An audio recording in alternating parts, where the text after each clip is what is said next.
Good evening, folks. My name is Chantel Sills Brand, also known as authoress Chantel Sills, and I just want to say happy World Read Aloud Day. So grab your wine, drink of choice. I'm grabbing you some Stella. Light up your candles. Grab you a nice blanket and tune in. I will be reading the first chapter of my book, If It Ain't Thick, It Ain't Right. Because, baby, fluffy bitches be winning. So let's get started. Chapter 1, Montana. I fill the cup up halfway and ride with my surf. Shit. I sang along with Beyonce as my juices exploded out of me and all over. Wait, what was his name again? Shit, it really didn't matter. I had no plans of speaking to him again after today anyways. He rose up from between my thunder thighs, my juices glistening on his face like he just ate a dozen glazed donuts. He licked his lips like he wanted to dive in for round 2. But I had shit to do, so I pushed him away so I could get up. Then I rolled to the other side of the bed, sat on the edge, and slid on my slippers. I was a bit apprehensive when he initially asked me to sit on his face, but he was adamant about it. So I obliged. In the back of my mind, I definitely thought I was going in the back of my mind, I definitely thought that I was going to kill him with my weight, but he didn't seem to mind. So all of this 230 pounds began to ride that face like a horse at a Kentucky Derby. Damn, girl, you taste so good, he said, still on my bed. I looked at him through the mirror, and he was on his back with his head on my pillow watching me. I rolled my eyes, pulling on my robe. I know I do. Big girls are extra sweet. You're right about that, he said, licking his lips again. Yeah, but I'm about to get in the shower. I have stuff to do. I hinted, hoping he knew that it was time for him to go. Okay, but I ain't going nowhere, boo. I'll be right here when you get out, he scratched out. Yeah. I see that, I mumbled. Huh? Nothing, I said, grabbing my cell phone as I went to the bathroom. I turned to close the door and he called out, Want me to join you? Nope, I shut my door quickly and ended all chances of him responding. With the door closed, I was left in the dark, so I clapped my hands, turned on the lights. It illuminated my bathroom. I walked across the black marble floor. To my bay window that sat next to a jacuzzi tub fit for 2. Once there, I sat down and pulled up my favorites, dialing sis.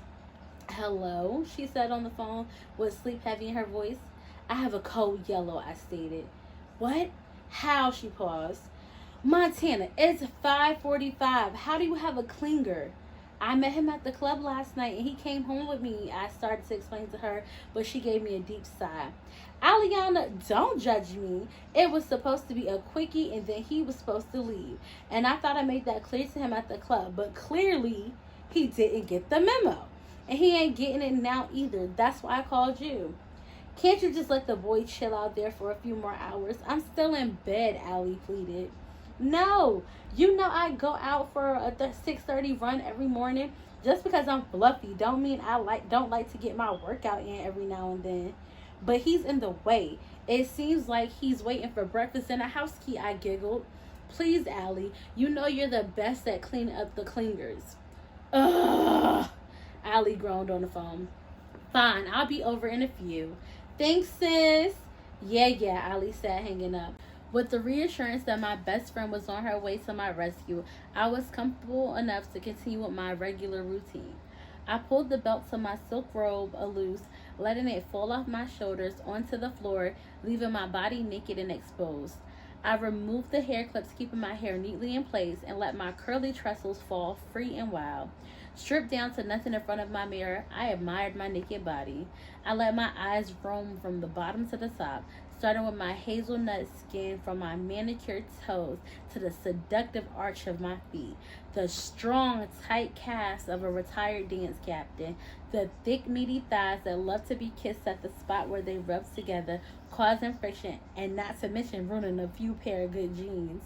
to my big childbearing hips that snugly fit into a size 30, up to the plump ass that jiggled without apologies, to my round belly with its roadmap of stretch marks, to my full bust that fit a size 42 triple D with grace, to my beautiful face, flawless, with two almond-shaped brown eyes and my wild mane of curly black hair. Looking in the mirror at this statuesque woman, I was in love. But it took some years for me to fall in love with her, and now that I had gained that confidence, no one was taking it away. This is why every morning I stripped down and stared at all of me proudly. Just as I turned to run the water in my tub, a strange smell started flooding into my bathroom. I quickly grabbed my robe, covered up, and opened the door. "Hey, boo, you done?" he asked from the middle of my queen-size canopy bed. I ignored his question and made my way over to the source of the problem. Between his hands was a freshly rolled blunt. I snatched it from him. "Damn, boo, if you wanted to join me, all you had to do was ask," he laughed, putting his arms up behind his head and looking me up and down. "Trust me, I got enough of both of us." He nodded his head to the right of my bed. That's where I noticed the grinder that was sitting on my oak nightstand. I didn't respond. I snatched up his grounder and held them over the trash and watched the smile vanish from his face. "Hey, what the fuck is your problem?" "No. What the fuck is your problem?" I asked with an attitude. "That's a gram of weed and a blunt alone. And don't even get me started on how much is in the grinder. You don't just trash weed like that," he complained, but it was going through one ear and out the other. "I don't really care how much it is. Did I say you could smoke this shit in my house?" I asked with one hand on my hip. "Boo, why you tripping?" He laughed. Clearly he was taking me for a joke. "I'm not tripping, I'm serious.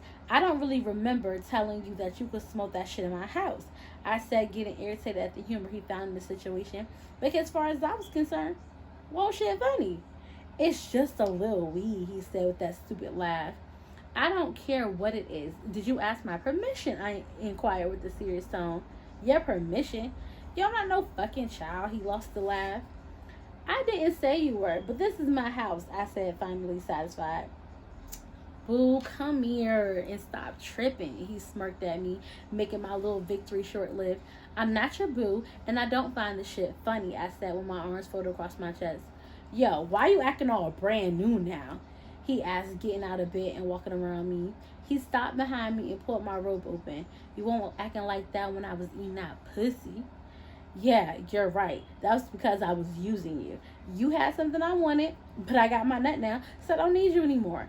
I turned to face him, cringing away from his touch.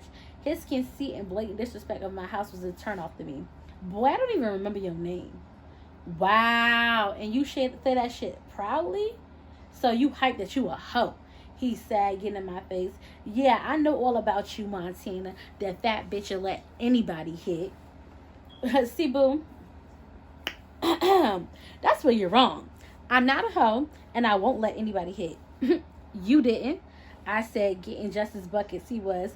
"Don't get mad at me just because I believe that a woman should be allowed to express herself sexually just as much as a man can. Now, what I do need you to do is get the fuck out of my house so I can start my day. Oh, and a fat bitch is the best you could come up with? Honey, I've heard worse." "Man, whatever. Fuck you, man. Fuck you, Montana," he snapped, snatching his blunt and grind out of my hand. "I know you wish you could," I said with my arms folded across my chest and a smirk on my face. "Yeah, you'll get yours," he said, putting on his shoes and grabbing his shirt. Yeah. Took that shit on the way out," I said, watching him like a hawk. I wish he would hurry up. I looked at the clock and it was 6:05. If I didn't get a move on, my whole schedule would be thrown off. I definitely couldn't take my morning soap now. I heard footsteps rapidly coming up my stairs and knew it was Allie. "I'm here," she said, pausing in the doorway. "Finally," I said with an attitude. "I called her 20 minutes ago and I expected her to be quicker." "Handle him for me, thanks." I took one last look at him and turned away to go back to my bathroom. "Cash?" I heard Allie gasp behind me. "Ha! That was his name." "Allie, what are you doing here?" he asked in shock. "Montana is my best friend. She called me. What are you doing here?" Allie said, getting quieter. I turned around because I felt like something strange was going on. Nothing. I was just leaving, he said, trying to walk out the room, but Allie was blocking the door. Wait, how do you two know each other? I asked, confused. Cash is the guy I was telling you about, Allie said, and I started laughing, cutting her off. Wait. The guy that you've been dating for the last 6 months? The faithful, perfect gentleman? I asked in disbelief with humor in my voice. Yep. This is him. Allie looked hurt. I think I better go, Cass said, looking stupid. Yeah, you need to go, I said, shaking my head. He looked at Allie, but she looked away as she moved out of his way. He opened his mouth to speak, but thought better of it and just left. I walked towards my bed and fell out laughing. Oh my gosh, that was a crazy morning. Allie stood in place with tears running down her face. Allie, girl, I know you're not crying. You two were only talking for 6 months and he was a jerk. You can definitely do a lot better. He was good to me, Allie said with her voice quivering. Clearly he was not. He just ate out your best friend, and no telling how many other girls he's been fucking around with. I said, still finding this situation hilarious. How could you? Allie asked, turning her anger on me. How could I what? I asked, slightly confused by her question. How could you do this to me? Allie said with anger in her eyes. Excuse me? I said, getting serious. I know she wasn't trying to turn this shit around on me. Mo, you knew how much I liked him and you fucked him? Allie said, raising her voice. Are you fucking serious? I asked with a dry laugh because all the humor was out of the situation. I didn't know who Allie was talking to, but if she wanted to get to you breathing, she had better take some of that bass out of her voice. You never even shown me a picture of how dude looked. So how the fuck was I supposed to know that was him at the club?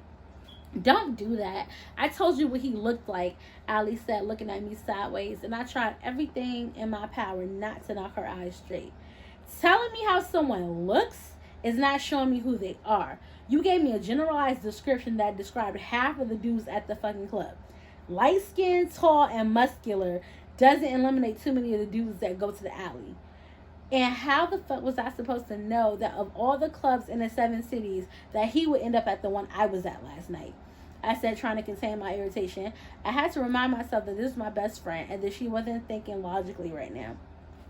And why would I even think that your dude would be in the club and that he would hit on me? Because trust me, I didn't go searching for him. Did you ask him if he had a girl? Allie asked with her arms folded.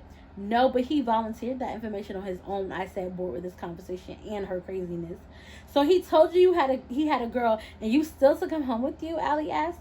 No, he said he didn't have a girl. I responded matter-of-factly, looking down at my freshly manicured nails. You're a liar. You're always throwing yourself at niggas. I know you did something to make him leave with you. Cash would have never cheated on me. Allie was screaming at me at this point. She looked me up and down with disgust and added, especially not with you.